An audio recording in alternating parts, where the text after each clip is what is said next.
In the previous lessons, we looked at how we might implement CRUD using MongoDB. Now, in this lesson, I want to show you how you might establish relationships in your database with MongoDB. There's two main ways of doing this, and the first way is, in most cases, the preferred method, but what you choose will depend on the architecture of your data. So it depends on how your data relates to each other and how it's structured. Coming back to our shop database, let's say that we wanted to have another product. So we might say something like db.products.insert, and in this case, the product that we want to insert happens to be a rubber. So we might say that this one has an ID of 3 and it's got a name of rubber. It's got a price of 1.3 and a stock of 43. But this rubber has also received reviews on our website. And so we can represent these reviews using an array. And inside the array, we might have a few embedded documents. Every document is represented by a set of curly braces. And if we had a document that will represent the data for a review, then we can embed that into another document. So our reviews document might have, say, an author name. So in this case, it was somebody called Sally. And it might have a rating. So they said that this was 5 stars. And then it might have a review, right? Best rubber ever. Okay, so this would be a single document. And because we're embedding it inside this particular product, then we can associate the relationship in this way. And it's very, very natural because it means that if we had another review come in for this rubber product, then we can simply append it into that array and we simply have some different data for it. And now we've established a relationship between a single product document and a single review document.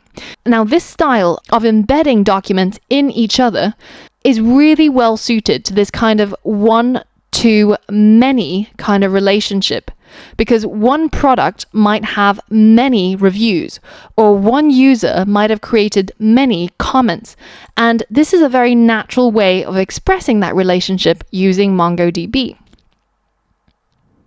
I'm going to copy and paste this into my Mongo shell. Now, the reason why I'm doing it inside Atom is just because it's much easier to format it for you to see what's going on. And inside the shell, it's much harder to hit enter without executing your statement. So let's hit paste and hit enter. And now I've inserted one document into my database. And if I look through all of my products, I now have a product with ID 1 and a product with ID 3. As a challenge, I want you to practice embedding documents inside other documents. I want you to recreate that pencil document that we deleted earlier on and to add in some reviews for that document as well. The challenge is to follow the format that we created the last document, and you're going to add 2 reviews to this pencil product, which looks something like this, but you're going to make up 2 reviews for the pencil, and they're each going to have an author name, a rating, and also a review. Pause the video now and give that a go. Okay, so I recommend writing this out inside a blank document in Atom, just because it makes it so much easier to write multi-line code. So we're going to use db.products to tap into our products collection, and then we're going to say insert 1, and the product that we're going to insert is going to have a ID of 2, name of pencil, price of 80 cents, stock of 12, and finally it's going to have that review field, which is going to be an array of embedded documents. Each embedded document will be enclosed in a set of curly braces, and we're just going to make up some reviews, right? So now we can check that we don't have any errors in our code, and we can copy the entire thing over to our Mongo shell, hit paste, and hit enter. And now we've inserted our second document. And now you can see we've got our pen, our pencil, and our rubber in our products collection.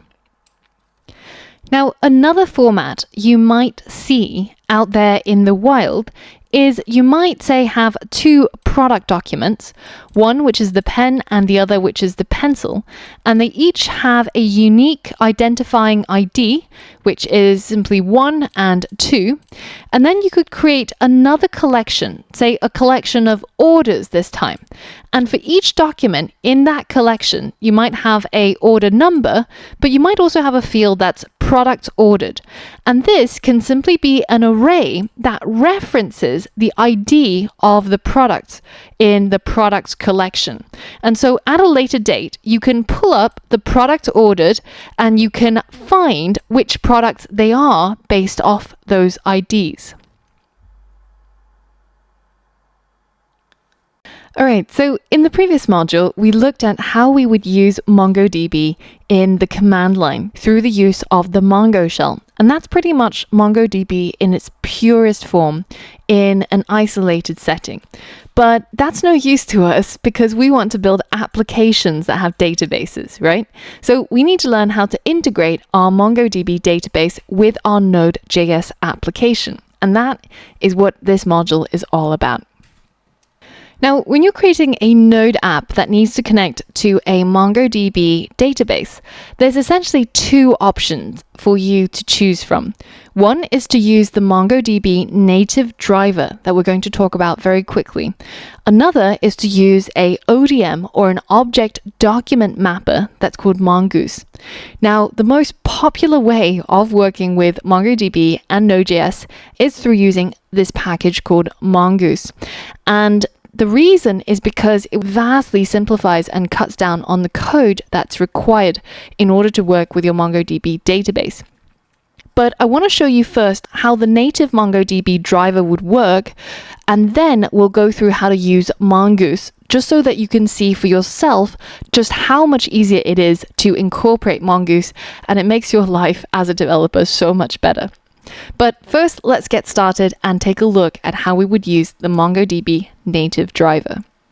Firstly, I want you to head over to the MongoDB documentation at docs.mongodb.com, and here we're going to head over to the tab that's called Drivers. And on the left-hand pane here, you can see that there's a whole bunch of drivers for different languages. Now, the driver is what's going to enable our MongoDB to interact with our application. And depending on which language your application was developed with, then you'll need to use a different driver. Now, in our case, we're going to choose Node.js, and we're going to view the latest documentation. And from here, we're going to head over to Quick Start. And it details pretty much step by step how you would get started using the native MongoDB Node.js driver. Well, that's quite a long sentence. So essentially what we're trying to do is we're trying to glue together our MongoDB database with our Node.js application. And this is going to be the syntax and the code, and we're going to install the driver to enable us to do that. First things first, we're going to need a new project. For this project, I've decided that I'm going to make a database of fruits, and I'm going to rate all the fruits that I've tried. And there's some really wacky ones out there that I've come across through my travels, and I think it's a pretty nice way of showing you how to work with MongoDB and Node. CD over to wherever you keep all of your development files, and then we're going to create a new directory that's going to be called Fruits Project. And then we're going to head over to a Fruits Project, and here we're going to create a new app. So we're going to create a new file called app.js, and as per usual, we're going to initialize our npm. But this time, instead, if you don't want to hit enter to insert the default values when you initialize npm, you can just add a Y flag, which basically says yes to everything.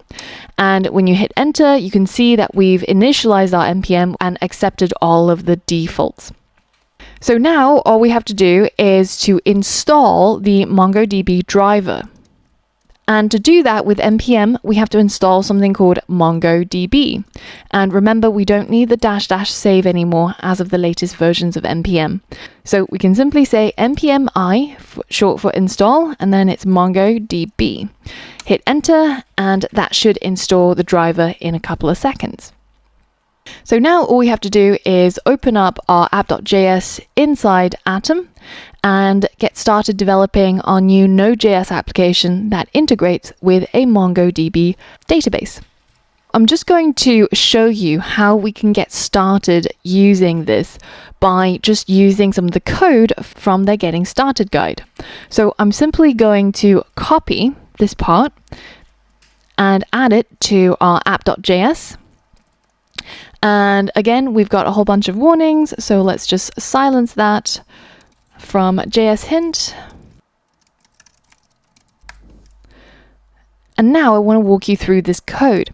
First, we are requiring a package called MongoDB, and along with that package, we also insert another one called assert. Now, everything that you see that is related to assert, be it on Node.js applications or iOS applications, it's always to do with testing. And so you'll see that when we add a lot of the MongoDB code into our application, there's a lot of asserts that just validates our data entry and our connection to the MongoDB database.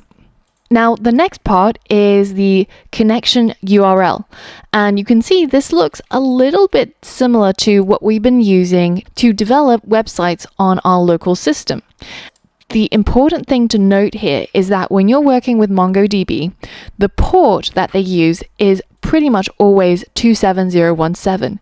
And this is just some sort of arbitrary number that they've decided upon. This is the base URL for connecting to our database. And then we specify a database name. So let's change it to FruitsDB. And then we create a new Mongo client, which is going to connect to our MongoDB database. And if a FruitsDB doesn't exist, then it will create it. And if all of that happened without any errors, then we are going to log that we have connected successfully to the server. Once we're done, we're going to close the connection to our database. And this is all that this code does so far. The majority of it down here is just to create a new connection to a new database.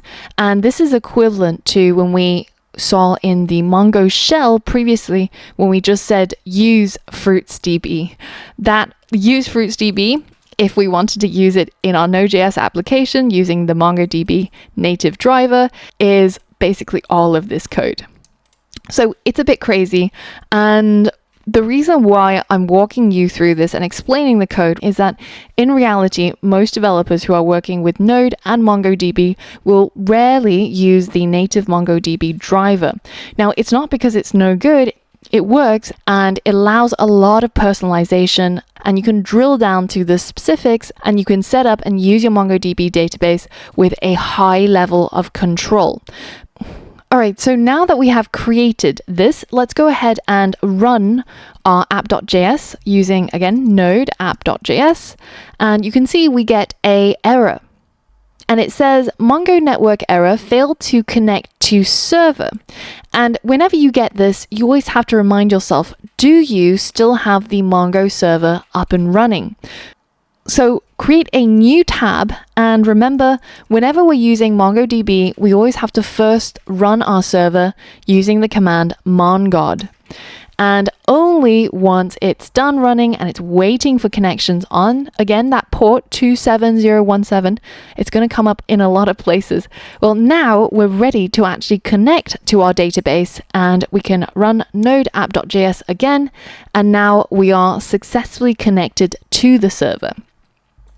If at some point you get a deprecation warning, as you see here, then just read what the message says, because MongoDB because it's relatively new, they will add new syntax and new code and new APIs and new ways of doing things on a regular basis. So in this case, it says deprecation warning, current URL string parser is deprecated and will be removed in a future version.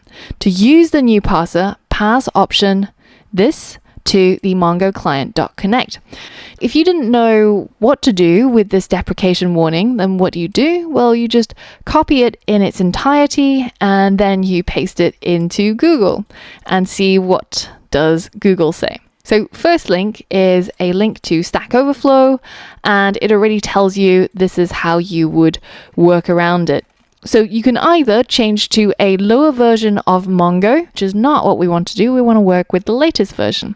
So if you do indeed want to use the latest version, then you will have to make your connection using this use new URL parser key value pair. And here they've got some example code of how you would add it. So they've added it to Mongo client.connect. You can see that even though we're taking the code from MongoDB using the latest version of their documentation, stuff gets out of date. And it's really important that you don't get fazed by every little thing that you see in the console and simply just Google for an answer. Let's go back to Atom and let's go ahead and fix this.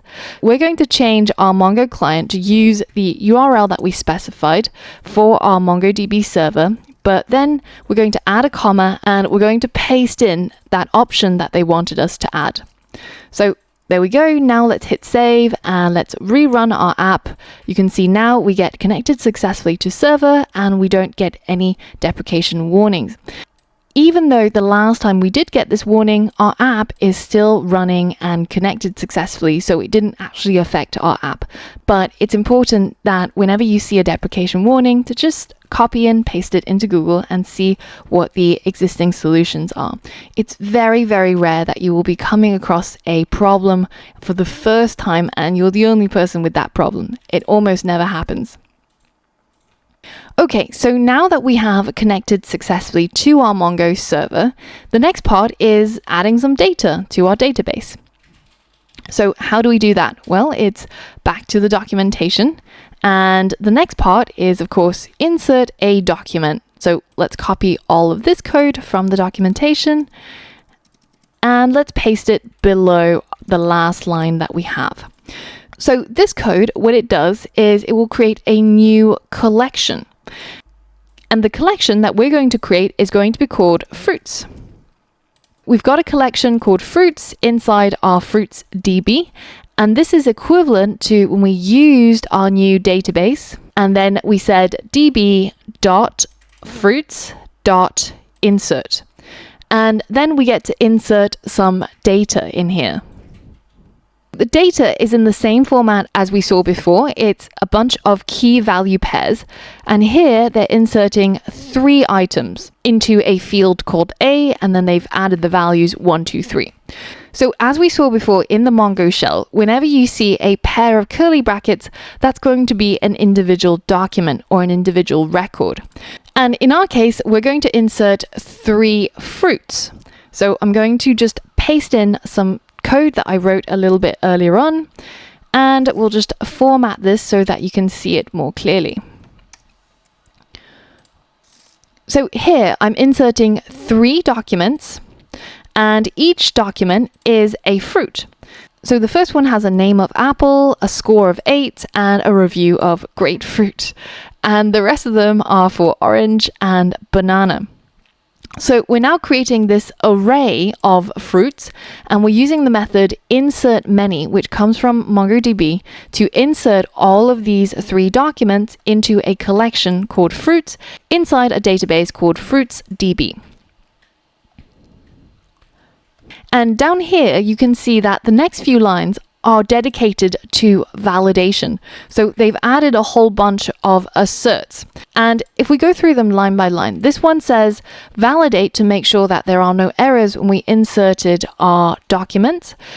And the next ones ensure that we have 3 results that are inserted into our collection. And if that is so, then we're going to log inserted 3 documents into the collection. And the next part is to simply run that function inside our insert documents function. And they show you that client.connect should now look like this with this additional part. Up here inside client.connect, instead of calling client.close, we're going to paste that new code which calls insert documents, and only once it's done inserting the documents do we close the connection to our database. So now let's hit save and let's again run our code with node app.js, and you can see we've successfully connected to the server and we've inserted 3 documents into the collection.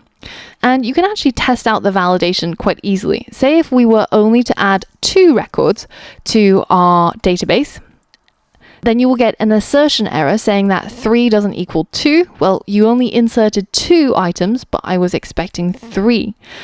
So you're already beginning to see the validation that we can place inside our app.js using the MongoDB driver in order to validate the data that we're inserting. And you can see just how very flexible all of these asserts are.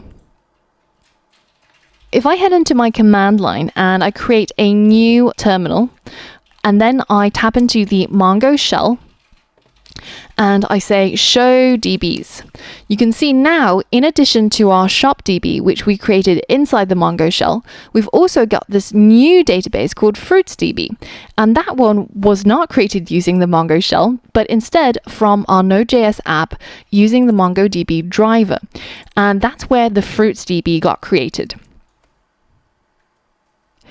And now if I say use Fruits DB, then we can say show collections inside this DB. So we have this collection called fruits. And that, of course, comes from this part when we created our new collection using the db.collection method. And then we inserted a whole bunch of data, if you remember. So we should be able to say db.fruits.find. And we're going to leave the parentheses empty to show us all the data that we currently have.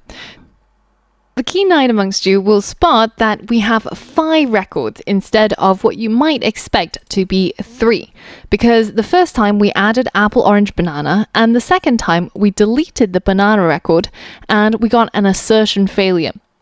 Now, assertion is quite a complex topic, but in this case, this is a non-fatal assertion. So it won't actually prevent the insertion of these records, but it simply alerts you to the fact that the assertion has failed. So the next step is, how do we get our app.js to find all of these records? How do we read our data inside our Node.js app? Well, it's only a short scroll away. So the next part is find all documents. And let's just go ahead and add this into our code. Right at the bottom again, and this section we have to specify the collection where we want to find something from, which, if you remember earlier on, was called fruits. So let's change that to fruits, and then it's going to look through the collection and it's going to find all, and then it's going to save it into an array, and for that array we need to have some fruits. And in the callback, we're going to get back the object that we got from the find function, and we're going to log those fruits into the console. Now, if we hit save and call that find function inside, again, the client.connect. In this case, we're not going to insert any more documents. We're simply just going to find our document. So I'm just going to copy that part of the code, and we're going to update this method client.connect to delete the insertion method call and just find those records inside our database. Let's head back to our terminal connection where we've got our prompt, and let's call node app.js again. So now you can see that we've found the following records, and this printed in here is an array of JavaScript objects. And you can see it looks very similar to what we've got in the Mongo shell, but what's logged here are actually the documents from our MongoDB. But here we've actually got our JavaScript objects. So if we now have access to these living JavaScript objects inside an array in our app.js, then we can use our JavaScript code and Node.js to do whatever it is that we wish with it. As you can see, this code is very, very wordy, and there's a lot of it that's just boilerplate code that you have to add every single time you use the native MongoDB driver. And for some people, especially if you want to develop applications quickly, it can be a bit of a pain.